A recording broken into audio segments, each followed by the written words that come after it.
Nearly a year after the end of the first season, Alex Hirsch's Gravity Falls came back in August of 2014. In this video, I'll review each episode, give it a score out of 5, and then talk about the season in general at the end. Well, that's pretty much it, so without any further ado, every episode of Gravity Falls Season 2 reviewed. Episode 1, Scarioki. The Pines family resolves to get back to normal by throwing a Mystery Shack is Back party, but nothing is normal in Gravity Falls. Continuing right where the last season left off, this episode begins with Stan attempting to reactivate the portal. This scene is great for many reasons, one of which is that it starts the half-season arc of Stan having to hide his true intentions from the twins. The entire first half of the season shows Stan struggling to decide how much he should share with them, and this divide makes his relationship with Dipper and Mabel extremely dynamic. The hints at the mid-season twist are there throughout the next 10 episodes, so while I won't address them all, it makes for a great opportunity to speculate while watching. Finally, the government getting involved as a semi-comedic third entity to the conflict, while also allowing the show to deepen the rift between Dipper and Stan. Anyway, getting past this fantastic scene, the reopening of the Mystery Shack allows us to get reacquainted with our non-Stan characters. While the setting of a party at the Mystery Shack is nothing new, it still does enough to be distinct from Double Dipper. Anyway, I like the way they handled Stan returning the journal, as it's both comedic to the audience and non-confrontational for the characters. Dipper's meta-analysis of his summer hitting the halfway point is just really funny, and it sets up the more continuity-based format of the second set of episodes. Mabel again serves as a laid-back sidekick to Dipper in this episode. While she does do a pretty good job of fulfilling this role, I would have liked them to see her utilized a bit more in this season opener. While Nick Offerman does a great job comedically with powers, Triggers gets a bit close to just being a rehash of Bloves and Durland. Stan completely embarrassing Dipper does seem a bit purposeless, but it does build a rift between them for their confrontation later in Stan's room. The gags featuring the side characters at the party aren't really anything special, but still work really well in the episode. While I would have thought that leaving Wendy and Dipper talking for the next episode would have worked better, her appearance in this one is still pretty good. While her just screwing Dipper over was a bit frustrating, it leads to a well-written scene in Stan's room. Both characters are put in a rough spot, and neither one is obviously in the wrong. Stan just letting Dipper roam free with the journal is a bit idiotic, but I'm not really sure what the alternative was. While the series had done it before, I still enjoyed Dipper raising the dead after explicitly saying that he wouldn't. Seuss's comic relief during the zombie chase scene is funny at times, but definitely feels like a bit much. The zombie scene in general is animated pretty well and just looks really nice. The build-up to Stan coming out and saving them is really well done, and Stan defeating the zombies is one of the best action scenes to come out of the show so far. Stan finally admitting that magic is real is a bit of a ridiculous plot point, and Dipper acting surprised is also a bit disappointing. I mean, Stan literally fought a dinosaur in front of Dipper last season, yet he still thought Stan was unaware of the weirdness in Gravity Falls. That plot point's a bit disappointing, and so is them just magically finding out that the journal had invisible ink, seemingly just to explain why Dipper didn't go to look for the author's base before. The musical segment is a nice end to the episode though, as it's both funny and thematically fitting. It's animated well too, and leads nicely into the final scene of the episode. Both Dipper and Stan make promises they don't intend to keep, which is a good parallel, despite the fact that Mabel will be the one compared to Stan more towards the end of the show.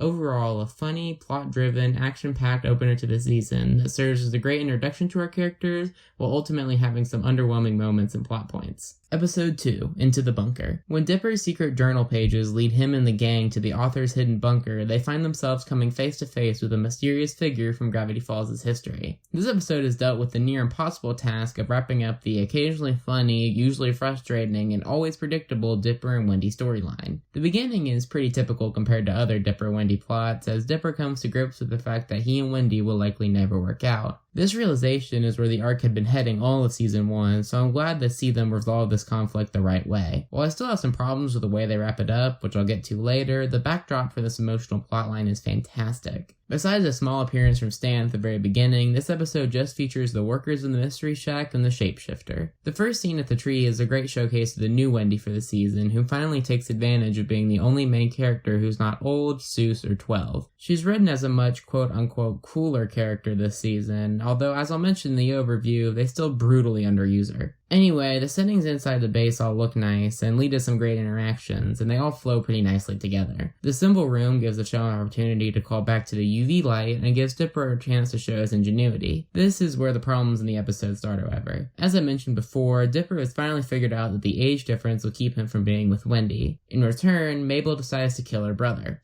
This just really sucks for Mabel's character, as it felt like they toned down how much of a jerk she was from last season. Seuss and Mabel are mainly just down there for comedic purposes and to screw Dipper over. Once they discover the shapeshifter, the music makes it fairly obvious that he's not the true author, and the way they reveal he's a fake is incredibly clever. The visuals for the shapeshifter are horrifically fantastic, especially the Mabel-Dipper fusion. The whole water plan was a bit dumb, and Mabel's non-apology is also frustrating. However, Dipper's regret for his belief that he allowed Wendy to die leads to a very well-written monologue. While the basis for it is flawed, it's still a nice emotional moment for Dipper. The frozen Dipper from the shapeshifter is a nice bookend to the monster plot and leads into the real highlight of the episode. Dipper and Wendy's final conversation of the episode is perfectly awkward and uncomfortable. Dipper just doesn't accept it happily, but instead just accepts that he'll never get to be with Wendy and there's nothing he can do about it. The shot of him sitting on the log is one of my favorites from the series. It's just perfect. The ending just foreshadows what's coming next, so I won't spend much time on it. Overall, this episode is a pretty good conclusion to an arc that I really didn't enjoy. This is Wendy's best episode, but unfortunately it's also one of Mabel's worst. While some of the scenes throughout are a bit frustrating for some of the characters, the setting more than makes up for it. It's also a nice first step towards identifying the author. Episode 3, The Golf War. After being belittled by Pacifica too many times, Mabel challenges her to a miniature golf-off, which gets out of control when some local residents offer their help. After the last episode effectively wrapped up a major arc from the last season, this one aims to do the same, this time with Mabel and Pacifica's feud. The beginning scene has some great gags throughout. While this episode largely features the kids, the appearance from Stan and Seuss are funny throughout the entire episode and are consistently highlights. Anyway, watching the Pines plus Seuss just relax and play mini-golf is really entertaining, and the entire town just watching Mabel almost break the record is a nice shot. Speaking of nice shots, Pacifica's introduction in this episode is pretty well done and in line with her character. Having the setting for the final Mabel and Pacifica episode be a mini golf course was a great idea. The fire behind Pacifica looks awesome, and Sergei is a pretty funny bit for the scene. I'll talk more about Sergei later, but first let's talk about the scene in the diner, which is extremely well done. Every character sets up Mabel for comedic bits, such as the Kraz and Zyler scene. This episode is arguably one of Mabel's best in the entire series, and it's scenes like this that make it so. Anyway, eventually we meet the Lilliputians, whose factions lead to an interesting concept for the episode. While I think that just having Mabel and Pacifica play mini-golf could have been interesting, the factions conflict is still pretty entertaining. Besides just being references to Gulliver's Travels, the Lilliputians have some pretty funny gags. The scene outside the course has two parts. First is Stan and Seuss in the car, which might just be the funniest joke of the season. Seuss just leaning back and staring at Stan will never cease to be funny. The other part of this scene is Pacifica and her parents, where they try to explain Pacifica's rude exterior. This scene is fine, but a bit too comedic to be as great as it could have been. Once getting into the actual golf match, it's all a bit boring besides Big Henry. Again, being a reference, this scene is just so dark in contrast to the rest of the episode, and does a great job breaking up the short golfing scene. The Lilliputians deciding to kill Pacifica is an obvious progression to the episode, and Mabel's monologue about rivalries is surprisingly great and not nearly as corny as I expected it to be. While I did like the golf cart chase scene, I thought them leaving behind Sergei was just a little bit too cruel for it to be funny. Bringing back the fiery extra hole was a clever ending to the scene though. The last scene in the car has some great writing in it, besides the sharing gag, and the realization that Pacifica is still a spoiled rich girl is a funny last gag of the episode. Overall, this episode is nothing special, especially compared to some episodes later in the season. It manages to never be boring or frustrating,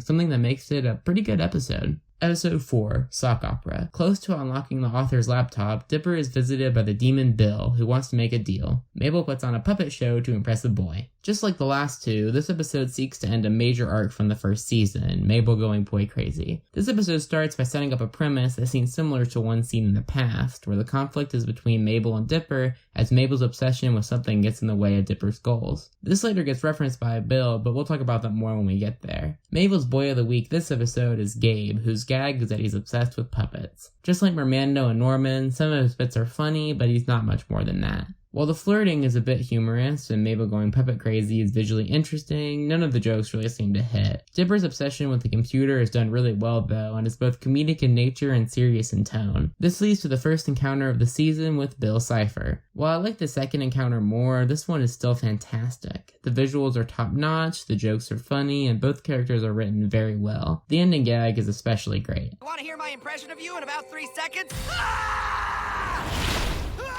The next two scenes flow really nicely into one another as Mabel refuses to help Dipper because she's trying to impress Gabe. This is where 23 episodes of Mabel getting away with stuff comes to a head. This isn't to say that she stops inconveniencing Dipper after this episode, but this second encounter with Bill is somehow even better than the one that came before it. They write Bill to say exactly what he knows will get Dipper to turn on his sister. The episodes they choose to take clips from are the best examples of the series' long trend of Dipper making sacrifices and Mabel never returning the favor, and at times even trying to hurt Dipper. The show perfectly captures Dipper's moment of desperation and weakness as he makes the deal with the demon. Of course, this doesn't really work out for him as Bill takes over. The gag of Bill stumbling around in Dipper's body is really humorous, and the entirety of Dipper is really funny. The episode uses Mabel taking Dipper's journal as both a reason for Bill to come to the show, and to show one more time Mabel taking advantage of Dipper. The jokes with Stan, Seuss, and Wendy are subtly good, and the puppet show itself is really well done for the purpose that it serves. Dipper taking over the puppet was a bit of an odd scene, but I do really appreciate how Mabel doesn't fight the fact that she has to help Dipper. Bill being the one to bring Mabel back up is incredibly climactic, and the guilt in her face as she realizes that her brother would help her in the situation makes the entire ending sequence great. The action is some of the best in the show, and while the reason for Bill's defeat is a bit anticlimactic, it's still pretty clever. Everything blowing up looks nice, and the ending gag with the show subverting expectations with audience reactions is a nice way to close the episode. This episode serves as both a reassurance that Bill is still around and a satisfying ending to Mabel being boy crazy. The episode doesn't pass blame onto Dipper or overstate the blame on Mabel as both characters come to a satisfying conclusion. Overall, while this episode isn't perfect and is still a bit clunky, it's still pretty fantastic. Episode 5, Seuss and the Real Girl. Seuss makes a promise to his grandma that he can find a girlfriend in 1 week, and he buys a dating simulator game to help him learn how to talk to women. This episode is the first of the season to not focus on the kids, and instead focuses on the handyman Seuss. The beginning of this episode is instantly funny, as the gag shows where the kids have an affinity for Seuss. The episode then quickly moves over to Seuss's house, where they set up the premise. While Seuss needing to get a girlfriend isn't a completely unique premise, the execution is still pretty smooth. This episode is the first of the season to have a true subplot with Stan and Goldie. I'll talk about it more as it comes up, but it takes very little screen time, fits nicely with the main plot, and is filled with great gags, making it a pretty fantastic subplot. Seuss failing to flirt is a consistent gag in the episode, but it's always filled with a bit of variety, so it's comedic each time. The setting at the mall and eventually at Hoo Ha's Owl's Pizza-Matronic Jamboree is used fantastically, and the jokes within are fantastic. Mabel in this episode is used terrifically, and it's definitely one of her best episodes, not only of the season, but of the series as a whole. When her obsession with love isn't the focus of an episode, it's really funny. I also like that the episode never has any conflict occur between the twins and Seuss, and just keeps them as comedic support. Giffany and her game allow for some great bits, and eventually some more creepy elements. I find this episode is a lot better with video game based humor than Fight Fighters did last season. Seuss getting addicted to the predictable nature of the game is a very interesting plot point that they handle pretty well. Giffany revealing her origin is surprisingly dark and is extremely visually interesting. While not terribly much about Giffany is a completely unique idea, the combination of which and the execution of those ideas make for some hilarious and creepy moments. Melody and Seuss's conversation is great too. Seuss doing his best when he's not trying to overanalyze it works really well despite being very cliche, and I really enjoy the twins celebrating Seuss's success as both the writing and animation shines during this moment. Speaking of both writing and animation shining, Seuss trying to break up with Giffany looks fantastic. Her animation fits the aesthetic, her writing fits the gay and game style, and none of it is really that gimmicky. Once getting to the pizzeria, the chemistry between Melody and Seuss really starts to shine, and the twins being there adds a little bit and takes away nothing. They utilize the setting very well, starting with the arcade screen. I like the cameo from Rumble, but the really impressive part of the scene is them taking over the animatronics. This part that starts it is especially fantastic. And Hoo-Ha the Owl is dead. They even tie the animatronics coming to life to Stan's subplot, which ends that plot in a very clever manner. The action is relatively good, and the jokes throughout the action scene are great. I liked Melody reminding Seuss and the audience that Mabel and Dipper are just 12-year-old children. Giffany backing Seuss into the furnace is done really well, and the colors make the possessed animatronic pop. While the way they defeat Giffany by just throwing the disc is a bit of a letdown, the entire scene in the pizzeria is still incredibly good. Seuss and Melody continuing their relationship long distance is a bit weird for a show show that usually doesn't mind to change up the status quo, but it's still a good scene. Overall, the episode is fantastic, especially considering it's a one-off. The jokes are funny, the writing is terrific, and the premise is so good that it feels like a reference to games that hadn't even came out yet. Even the credit scene is one of the best of the season. While an episode about Seuss seems like it could get a bit tiring, the episode continuously changes and evolves into a dynamic, visually interesting, and hilarious 22 minutes. Episode 6, Little Gift Shop of Horrors. Stan tells a series of 3 spooky tales to an unlucky customer at the Mystery Shack after hours. Just like the last one, this season has one episode that actually consists of 3 minisodes, and similar to that one, this one also blows. The frame story is this dizzying first-person perspective, which makes very little sense in terms of the show. The ending of this story is worth talking about, but I'll get to it later. The first story is Hands Off, which starts with Stan stealing a watch from a witch. This vignette starts a trend that exists throughout all 3 stories, which is that each character acts like a bizarro world version of themselves. While Stan does tend to ignore things that he doesn't like, the fact that he just tries to live without hands is way past his character. After way too many scenes to convey the simple fact that life is harder without hands, we get to the cave.